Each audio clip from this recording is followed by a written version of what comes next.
कि दावत देने वाला दाई जब दावत देता है, अपना मौक़िफ़ पेश करता है, जिस तरह हज़रत इब्राहीम अलैहिस्सलाम ने मौक़िफ़ पेश किया और बड़े ज़बरदस्त तरीके से पेश किया। बाप के अकायद पे ज़रब भी लगाई, बताया कि वो सुनते नहीं, देखते नहीं तो उसके जवाब में जब शिद्दत आ जाए, यानी मुकाबिल जो है वो शिद्दत करता है, गाली देता है,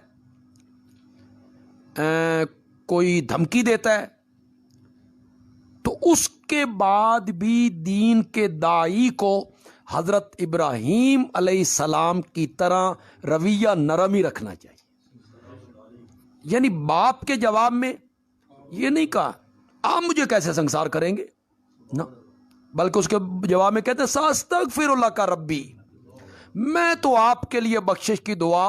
मांगता रहूंगा, इन्नहु कान बी हफियन, यकीनन मेरा रब मुझ पर मेहरबान है। तो दीन के जो दाई हैं, उलमा हैं, खुतबा हैं, जो जुमा पढ़ाते हैं या दर्स देते हैं, तो उन्हें चाहिए कि वो अपना लहजा जो है उसे दुरुस्त करें, अखलाक का दामन हाथ से कभी न छोड़ें। बद अखलाकी,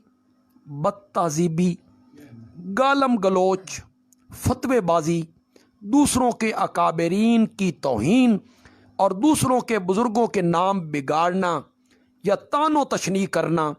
ये सच्चे दाई का काम नहीं, सच्चे दाई का ये काम नहीं है। सच्चा दाई दूसरों के बुज़ुर्गों का भी उसी तरह एहतराम करता है जिस तरह अपने बुज़ुर्गों का एहतराम किया जाता है।